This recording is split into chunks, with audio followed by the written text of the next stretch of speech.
হঠাৎ নীলার কথাটা শুনে মীরার বুকটা কেমন ফাঁকা ফাঁকা মনে হলো। মীরা ভাবলো কাব্য কি হারিয়ে যাবে ওর কাছ থেকে, পরক্ষণে আবার ধিক্কার দেয় নিজেকে। কি ভাবছি এসব, আমি কাব্যের প্রতি দুর্বল হয়ে যাচ্ছি না তো? না না, এটা কি করে হয়? নিশান ছাড়া আর কাউকে ভালোবাসতে পারবো না আমি। একমাত্র নিশানই আমার ভালোবাসার জগৎ, আর কেউ না, কাব্যও না। মীরা বলল হয়েছে, আর খাবো না। আমি বললাম খাবে না মানে? এগুলো কে খাবে? মীরা বলল তুমি খাবে। না না, আমি একা খাবো না, আমার সাথে তোমাকেও খেতে হবে। আমি আর খাবো না প্লিজ।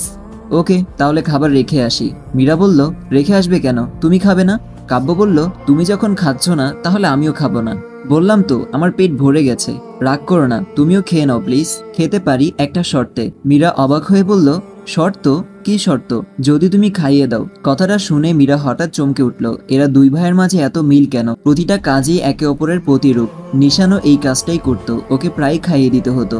আমি নিশানকে যতই ভুলতে চাই ততই নিশান আমার কাছে চলে আসছে। আমি তো নিশানকে ভুলতে চাইনি, নিশানের স্মৃতি নিয়ে বাঁচতে চাই। কিন্তু আম্মু তো আমাকে প্রমিস করিয়েছে যেন আমি নিশানকে ভুলে যাই, কাব্যকে আপন করে নেই। কিন্তু কি করে করব এটা? আমি নিশানকেই ভালোবাসি, আর কাব্য তো নীলাকে ভালোবাসে। আমি জানি নিশান ফিরে আসবে, আর তা খুব তাড়াতাড়ি। আচ্ছা লাগবে না, আমি যাচ্ছি। বলেই আমি উঠে চলে আসছিলাম, এমন সময় মীরা আমার হাত ধরে নিল। না না বসো, আমি দিচ্ছি খাইয়ে। তারপর আমি মীরার দিকে তাকালাম, মীরাও আমার দিকে তাকিয়ে আছে। হাত ধরে আছে বলে লজ্জা পেল, হাত ছেড়ে দিয়ে নিচের দিকে তাকিয়ে নাস্তাগুলো ওর কাছে নিল। না লাগবে না, তুমি শুয়ে বিশ্রাম করো, তোমার যখন ভালো লাগছে না খাইয়ে দেওয়ার প্রয়োজন নেই। মীরা আস্তে করে নিচের দিকে তাকিয়ে বলল আমি কি বললাম নাকি যে আমার ভালো লাগছে না? না বলনি, তবে আমি বুঝতে পেরেছি যে তোমার ভালো লাগছে না। মীরা কিছুক্ষণ নীরব থাকার পর বলল কথা না বলে বসো, আমি খাইয়ে দিচ্ছি। আমি আর কথা বাড়ালাম না, বসে পড়লাম। মীরা খাবার আমার মুখের সামনে তুলে ধরলো, আর আমি গপ করে মুখে ঢুকিয়ে নিলাম, এবং মীরা ফিক করে হেসে দিল। মীরার দিকে তাকিয়ে আমিও হেসে দিলাম। একটা কথা বলি? মীরা বলল হ্যাঁ বলো। তোমার ওই গ্যাজা দাঁতটা তো আগে কখনো দেখিনি, হাসলে খুব সুন্দর লাগে তোমাকে। কথাটা শুনে মীরা চোখ তুলে তাকালো আমার দিকে। মীরা ভেবে পায় না এদের মধ্যে এত মিল কি করে হতে পারে। এদের ভাবনা একে অপরের ভাবনার সাথে পুরোপুরি মিলে যায়, কিন্তু কি করে? নিশান প্রতিবারই আমাকে আমার হাসিটার কথা বলতো, আর ওই দাঁতটার কথাও, আর এখন কাব্যও বলছে। কাব্য আমাকে নিশানের কথা ভুলাতে চাইছে, অথচ বারবার শুধু মনে করিয়ে দিচ্ছে তবে কাব্য তুমি খুব ভালো। মীরা অপলক দৃষ্টিতে তাকায় কাব্যের দিকে। মীরা সেই কখন থেকে কি যেন ভেবেই যাচ্ছে, এই মেয়েটা শুধু চিন্তায় মগ্ন থাকে। ধুর, তোমাকে না বললাম চিন্তা না করতে, তবুও সবসময় ভাবুক হয়ে থাকো তুমি। সরি, আসলে আমি মীরাকে আটকিয়ে দিলাম। হয়েছে, বলা লাগবে না, তুমি যাও শুয়ে পড়ো, আমি নিচে এগুলো রেখে আসছি। মীরা মাথা নাড়িয়ে বলল ওকে। তারপর আমি রুম থেকে বেরিয়ে নিচে গেলাম, প্লেট রেখে আসলাম রান্নাঘরে। রান্নাঘর থেকে বেরিয়ে দেখলাম আম্মু নিচে আসছে। কাব্য, বলো আম্মু, মীরা কোথায়? এখন একটি অ্যাড চলবে, আপনারা চাইলে স্কিপ করতে পারেন। গাইস, 1x হচ্ছে সবচেয়ে বিশ্বস্ত বুকমেকার, যা পিএসজি এবং সিরিয়া অ্যাপের অফিসিয়াল পার্টনার, যেখানে আপনি cricket, football, tennis live match দেখতে এবং তাদের স্কোর ভবিষ্যৎবাণী করে সহজেই অর্থ উপার্জন করতে পারবেন। সেই সাথে বিএমডব্লিউ গাড়ি, আইফোন, ল্যাপটপ এবং আরো অনেক নগদ পুরস্কার জেতারও সুযোগ রয়েছে। এই অ্যাপটিতে আপনি crash, crystal, under and over 21 ইত্যাদি গেম খেলে সহজেই আয় করতে পারবেন। আপনি বিকাশ, নগদ, ব্যাংক, ক্রিপ্টো, পেপ্যাল এবং অন্যান্য সহজ পদ্ধতির মাধ্যমেই সহজেই আপনার জেতা টাকা তুলতে পারবেন। এখানে আপনি 24 ঘন্টা 7 দিন গ্রাহক সহায়তা পাবেন। তাই এখনই পিন কমেন্টের লিংক ব্যবহার করে রেজিস্ট্রেশন করুন, অথবা গুগলে 1x সার্চ করে রেজিস্ট্রেশন করুন। আর হ্যাঁ, রেজিস্ট্রেশনের সময় আমার প্রোমো কোড 1MARUF ব্যবহার করে প্রথমবার ডিপোজিটে 20,000 টাকা পর্যন্ত জেতার সুযোগ পান। রুমে শুয়ে আছে, বিশ্রাম নিতে হবে না তাই? বেশ, মেয়েটার খেয়াল রাখিস বাবা, হারিয়ে গেলে কিন্তু পস্তাতে হবে। আমি হাসি দিয়ে বললাম চিন্তা করো না আম্মু, আমি আছি তো। আম্মু একটা অর্থপূর্ণ হাসি দিল। এদিকে মীরা বালিশে হেলান দিয়ে শুয়ে আছে, জানালার দিকে তাকিয়ে বাহিরের দৃশ্য দেখছে। কাব্য বুঝে নাই কি করে যে আমি ভাবছি, কি এক আশ্চর্য ক্ষমতা ছেলেটার। না, কাব্যর সামনে আর ভাবা যাবে না, পরে আবার কাব্য রাগ করবে। মীরার এখন নিশানের কথা খুব মনে পড়ছে, কাঁদতেও পারছে না ভয়ে। কাব্য যদি রাগ করে, আবার আম্মুকেও প্রমিস করেছে, কিন্তু ভিতরে ভিতরে পুড়ে যাচ্ছে মীরার। মীরা তখন তার এক হাত পেটের উপর রাখলো, বাবুকে ছুঁয়ে দিচ্ছে। নিশান থাকলে হয়তো এভাবেই ছুঁয়ে দিত। কোথায় গেল নিশানটা? এতটাই নিষ্ঠুর হয়ে গেল, ও জানে না যে ওকে ছাড়া ওর জান পাখিটা থাকতে পারে না। টপ করে চোখ থেকে 2 ফোঁটা পানি পড়লো তখন। এদিকে আম্মুর সাথে কথা বলে আমি রুমে এলাম, দেখলাম মীরা শুয়ে আছে পেটে হাত দিয়ে। বাবুটা কি আস্তে আস্তে বড় হয়ে যাচ্ছে? আমার কণ্ঠ শুনে মীরা চমকে উঠল, হাত সরিয়ে নিল তাড়াতাড়ি, লজ্জা পেয়েছে বেশ। আমি গিয়ে বিছানায় বসলাম। বললে না তো? মীরা আমার দিকে তাকালো। না এমনি। এমনি কি? লজ্জা পেয়ে নিচের দিকে তাকিয়ে বলল এমনি হাত দিয়ে রেখেছিলাম আর কি। আচ্ছা, আমি একটু বাইরে যাচ্ছি, ফিরতে একটু লেট হবে, তুমি বিশ্রাম করো, উঠবে না কিন্তু। মীরা মাথা নাড়ালো। তারপর আমি রুম থেকে বেরিয়ে আম্মুর রুমে গেলাম। আম্মু, আমি বের হচ্ছি। কোথায় যাচ্ছিস? একটু দরকার আছে, একটু লেট হবে। আচ্ছা, যত তাড়াতাড়ি পারিস বাড়ি ফিরবি। ঠিক আছে, বলে আমি বেরিয়ে পড়লাম। এদিকে মীরার খুব ইচ্ছা ছিল কাব্যকে জিজ্ঞেস করতে কোথায় যাচ্ছে ওকে যেন নিয়ে যায়। মীরা বেশ খানিক মাস ধরে কোথাও যায়নি তাই, কিন্তু বলতে পারেনি। আমি বেরিয়ে পড়লাম।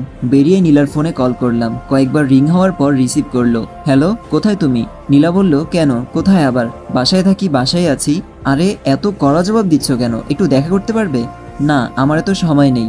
সত্যিই নেই? নীলা বলল, আমার সময় সব সময় থাকে। বোধহয় তোমারই সময় নেই। নতুন বর, হয়তো কাজে ব্যস্ত আছো। আরে এরকম ভাবে বলছো কেন? একটাবার দেখা করো প্লিজ। নীলা বলল, কোথায়?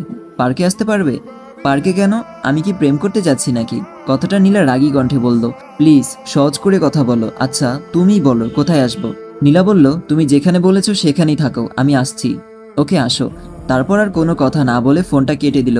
এই মেয়েরা তো তেজ আসে কোত্থেকে, বাবা। আমি পার্কে গিয়ে উপস্থিত হলাম। কিছুক্ষণ অপেক্ষা করার পর নীলা আসলো। কি করছো? ভালো আছো? নীলা বলল, তোমার মতো অতটাও ভালো নেই। মেজাজ খারাপ করো না প্লিজ। নীলা বলল, এখন তো মেজাজ খারাপ হবেই, তোমার তো বউ আছে, তাহলে আমাকে দিয়ে কি করবে এখন? আমি তো খেলনা। নীলা, তুমি বোঝো না কেন? আমি সত্যি এই বিয়েতে রাজি ছিলাম না। আমি তোমাকেই ভালোবাসতাম আর এখনো বাসি। ভালোবাসো আমাকে? কেন, কোনো সন্দেহ? নীলা বলল, যদি বলি তুমি এখনই আমাকে বিয়ে করো, পারবে বিয়ে করতে? আমি অবাক হয়ে তাকালাম নীলার দিকে। মেয়েটার মাথায় কি গন্ডগোল পেকেছে কে জানে। কি বলছো তুমি এসব নীলা? এখন জানতাম পারবে না। যখন তুমি মীরাকে ডিভোর্স দিয়ে দেখাবে আর আমাকে বিয়ে করবে, তখন আমি বিশ্বাস করব তুমি আমাকে ভালোবাসো, তার আগে না। বলেই নীলা চলে গেল। আমি অবাক হয়ে তাকিয়ে আছি নীলার যাওয়ার দিকে। তখন আমি দ্বিধায় পড়ে গেলাম, কি করতে পারি এখন?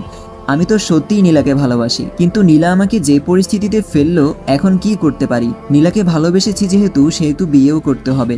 কিন্তু এদিকে মীরা, আমার যা মনে হচ্ছে মীরাকে আমি একটুও স্বাভাবিক করতে পেরেছি, কিন্তু এখন যদি এমন কিছু করি তো মীরা ভেঙে পড়বে। যদিও আমার জন্য দুঃখ করবে না, তবুও আমি ওর বন্ধু। কিন্তু নীলাকে কি করে হারিয়ে ফেলবো? না, এটা তো হতে পারে না। আমি নীলাকে ভালোবাসি, তাই নীলার দেওয়ার শর্ত আমি মেনে নিতে রাজি। তারপর বাসায় ফিরলাম। খুব কষ্ট হচ্ছে। নীলা এমন করতে পারলো আমার সাথে। কি করে বের হই এই গোলক ধাঁধা থেকে? একদিকে মীরা আমার বিয়ে করা স্ত্রী, অন্যদিকে প্রেমিকা নীলা, আমার ভালোবাসা। মীরাকে ডিভোর্স দিলে আম্মু আর মীরা দুজনই কষ্ট পাবে। আর আম্মুর সিদ্ধান্ত ছাড়া তো আমি কিছুই করতে পারবো না, আর নীলাকে ছাড়া তো আমি অসম্পূর্ণ। বাসায় ফিরে সোজা রুমে গেলাম। মীরা রুমে নেই। কোথায় গেল মেয়েটা? বলেছিলাম বিশ্রাম করতে, আর উনি কোথায় যে গেল? তখন আমি আম্মুর রুমের দিকে গেলাম। কিরে, এসে গেছিস? হ্যাঁ। মীরা কোথায়? কোথায় আবার? রুমেই আছে, দেখ গিয়ে। পেলাম না তো, ভালো করে খুঁজে দেখ। রুমেই কোথাও আছে মনে হয়। ওকে। তারপর রুমে এসে চারদিকে খুঁজে দেখলাম, কিন্তু কোথাও নেই। তখন বারান্দায় কারো উপস্থিতি টের পাচ্ছি। মনে হয় বারান্দায় আছে। বারান্দায় গিয়ে দেখলাম মীরা বারান্দার গ্রিলে হাত রেখে দাঁড়িয়ে আছে, বাহিরের দৃশ্য দেখছে বোধহয়। আমি বলে গেলাম শুয়ে বিশ্রাম নিতে, আর উনি বারান্দায় দাঁড়িয়ে বাহিরের দৃশ্য অবলোকন করছেন। মীরা বারান্দায় দাঁড়িয়ে বাহিরের দিকে তাকিয়ে আছে। অনেকদিন হলো বাহিরটা দেখেনি। আব্বু আম্মু তো বাসায় নিতে চাইছিল, কিন্তু যায়নি। কাব্য আর আমার বিয়ের দিন আম্মু ভিজা ভিজা চোখে তাকাচ্ছিল। অনেকদিন হলো বাহিরটা দেখেনি। আব্বু আম্মু তো বাসায় নিতে চাইছিল, কিন্তু যায়নি। কাব্য আর আমার বিয়ের দিন আম্মু ভিজা ভিজা চোখে তাকাচ্ছিল, তারপর আর আসেনি। বোধহয় মেয়ের এই কষ্ট দেখতে পারবে না বলে আসছে না। কাব্যটা সে কখন গেল, এখনো এলো না। ও পাশে থাকলে ভালোই লাগে। একাকিত্ব গুছিয়ে উঠতে পারি। কত সুন্দর সুন্দর কথা বলে, আমার কত কেয়ার নেয়। কাব্য কি নীলারও এমন কেয়ার নেয়? এদিকে আমি অনেকক্ষণ ধরে দাঁড়িয়ে আছি। মীরা এখনো টেরই পায়নি। কি এত ভাবে মেয়েটা? Excuse me. আমার কথা শুনে মীরা চমকে পেছনে ফিরে তাকালো। অবাক দৃষ্টিতে তাকিয়ে আছে আমার দিকে। মীরা খুব বড়সড় শখ খেলো। কাব্য বুঝলো কি করে আমি মনে মনে কি ভাবছি? তুমি এই জগতে নেই, তাই না? তুমি এখন ভাবনার জগতে। কি এত ভাবো? হ্যাঁ, আমি কতক্ষণ ধরে দাঁড়িয়ে আছি, তোমার সেদিকে খেয়ালই নেই। মীরা আমার কথা শুনে বিস্ময় যেন কাটিয়ে উঠলো। তারপর আস্তে করে বলল, ও, তখন আমার কথায় যেন মীরা স্বস্তি পেল। তোমাকে না বলেছিলাম বিশ্রাম নিতে? তাহলে এখানে কি প্রকৃতি প্রেমী হওয়ার ইচ্ছা আছে নাকি? না, শুয়ে থাকতে ভালো লাগছিল না, তাই এখানে দাঁড়িয়ে বাহিরের দৃশ্য দেখছিলাম। ও, তুমি তো অনেকদিন হলো ঘুরতে যাও না। মীরা তখন মাথা নাড়ালো। তাহলে আজ যাবে? কোথায়? ঘুরতে। মীরা তখন আমার দিকে তাকিয়ে রইল। কি হলো? যাবে মানে যাবে, মানা করার চান্স নেই। কিন্তু কোনো কিন্তু না, সন্ধ্যায় আমরা ঘুরতে যাচ্ছি, এটাই ফাইনাল। ওকে? না মানে, বললাম তো, আর কোনো কথা নেই, আমার ডিসিশনই ফাইনাল। মীরা তখন মাথা নিচু করে দাঁড়িয়ে রইল। দুপুর হয়ে গেছে, লাঞ্চ সেরে নিতে হবে। মীরা বলল, একটু আগেই না খেলাম সকালের নাস্তা? তো এখন আবার খাবো কি করে? কেন হাঁ করে খাবে? মীরা হেসে দিল। তারপর সন্ধ্যায় যাচ্ছ তো? মানা করতে বারণ করলে তো, তাহলে তো যেতেই হবে তাই না? Good girl. গুড গার্ল না ছাই, কিছু বললে না তো? ও, তারপর আমি নিচে গেলাম। আম্মু আর রহিমা খালা তখন খাবার রেডি করছে। আব্বু অফিস থেকে বাসায় এসেছে লাঞ্চের জন্য। আমি নিচে যেতেই, কিরে বৌমা কোথায়? উপরে আসছে। ও, তা মেয়েটাকে একটু বাইরে ঘুরিয়ে নিয়ে আয় না, মন ভালো হবে। হ্যাঁ আব্বু, সন্ধ্যায় ঘুরতে যাব ভাবছিলাম। ও, খুব ভালো কথা, গাড়ি নিয়ে সারা শহর ঘুরিয়ে নিয়ে আসিস বৌমাকে। এদিকে মীরা রুমেই আছে, ভাবুক হয়ে বসে আছে। কাব্য বুঝে নিল যে ও ঘুরতে যেতে চায়। কি করে আশ্চর্য! কিন্তু আমার যাওয়াটা কি ঠিক হবে? যদি না যাই তাহলে তো কাব্য রাগ করবে। কি করি? যেতেই তো হবে। নিশানটা যে কেন এমন করলো আমার সাথে? আজ তো কাব্যের বদলে নিশানের সাথে ঘুরতে যাওয়ার কথা ছিল, কিন্তু নিয়তি সেটা হতে দিল না। নিশানের বদলে কাব্যকে ঠিক করেছে নিয়তি, কিন্তু কাব্যকে আমি কি করে মানা করি? ও তো মানা করতেও বারণ করেছে। যাক এসব কথা, এখন নিচে যাই, না হয় ও আবার উপরে চলে আসবে। তারপর মীরা রুম থেকে বেরিয়ে নিচে চলে গেল। এদিকে মীরার জন্য অপেক্ষা করছিলাম। মীরা সিঁড়ি দিয়ে নিচে নামলো। মীরাকে দেখতেই আব্বু স্নেহপূর্ণ একটা হাসি দিল। আব্বু বলল, গুড দুপুর আম্মু। আব্বুর কথায় আমরাও হেসে উঠলাম। আমরা জানি আব্বু মীরাকে হাসানোর জন্য এটা বলেছে। মীরাও ফিক করে হেসে দিল। মীরাও বলল, গুড নুন আব্বু। এদিকে আম্মু তো হাসতে হাসতে গড়াগড়ি খাচ্ছে মীরা আর আব্বুর কথাবার্তার ধরন দেখে। তা কেমন কাটলো আজ দিনটা? মীরা বলল, ভালো কেটেছে আব্বু, সন্ধ্যায় আরো ভালো কাটবে। মীরা তখন প্রশ্নসূচক দৃষ্টিতে তাকালো আব্বুর দিকে। আব্বু বলল, সন্ধ্যায় তুমি আর কাব্য বেড়াতে যাবে। মীরা তখন আমার দিকে তাকালো। মীরা হয়তো ভাবেনি আমি আব্বু আম্মুকে বলবো ব্যাপারটা। আচ্ছা এখন এসে বসো এখানে, খেয়ে নে আম্মু। তারপর মীরা এসে আমার পাশে বসলো। গল্প করতে করতে খাবার খেয়ে নিলাম। আব্বু অফিসে চলে গেল। আব্বুকে টিফিন সাথে দিলেও বাসায় খেতে আসে। সে নাকি একা একা খেতে পারে না, সবার সাথে খেতেই নাকি মজা। সন্ধ্যা হয়ে গেছে। আমি রুমে গিয়ে দেখলাম মীরা আলমারিতে কি যেন খুঁজছে। কি খুঁজছো? শাড়ি? মীরা ঘুরে দেখলো আমি, তখন শুধু মাথা নাড়ালো। আমি বললাম, পছন্দ হচ্ছে না? মীরা ছোট্ট করে জবাব দিল, না, আমি চয়েস করে দিচ্ছি। তারপর শাড়িগুলো উল্টে পাল্টে দেখলাম, একটা সাদা শাড়ি পছন্দ হলো। আমি মীরার দিকে এগিয়ে দিলাম। মীরা তখন অবাক হয়ে বলল, এটা? কাব্য বলল, হ্যাঁ, এটা পরলে তোমাকে সাদা পরীর মতো লাগবে। মীরা আবারও অবাক দৃষ্টিতে তাকিয়ে রইল। কি হলো? না, কিছু না। তারপর আমি একটা নীল শার্ট প্যান্ট পরে রেডি হয়ে নিলাম। রুম থেকে বেরিয়ে গেলাম। নীলাকে কল করতে হবে না, জানি মেয়েটা কি করছে। আমাকে শক্ত শক্ত কথা বললেও আমি জানি ও নিজে কষ্ট পেয়েছে। কল দিলাম কিন্তু রিসিভ করছে না। কিছুক্ষণ পর মোবাইলটা সুইচ অফ দেখাচ্ছে। শিট, মোবাইল বন্ধ করে দিয়েছে। এদিকে মীরা অবাক হচ্ছে, এরা দুই ভাইয়ের পছন্দ এক হয় কি করে? চলাফেরাও এক। নিশান ঠিক একই কথা বলতো, সাদা শাড়িতে তোমাকে সাদা পরি লাগবে। নিশানও সাদা শাড়িটাই পছন্দ করত। এদিকে আমি নিচেই ছিলাম, মীরার জন্য অপেক্ষা করছিলাম। মীরা যখন নিচে নামলো, আসলেই মীরাকে সাদা পরির মতো লাগছে, এত সুন্দর মেয়েটা। মীরা নিচে নেমে যখন দেখলো আমি হাঁ করে তাকিয়ে আছি, তখন একটু লজ্জা পেল। কি হলো, এমন ভাবে তাকিয়ে আছো কেন? না এমনি, চলো। মীরা বলল, আম্মু যাচ্ছি আমরা। যা, যতক্ষণ মন চায় ঘুরে ফিরিস। তখন মীরা একটু হাসি দিল। গাড়িতে উঠলাম দুজন। গাড়ি আমি ড্রাইভ করছি।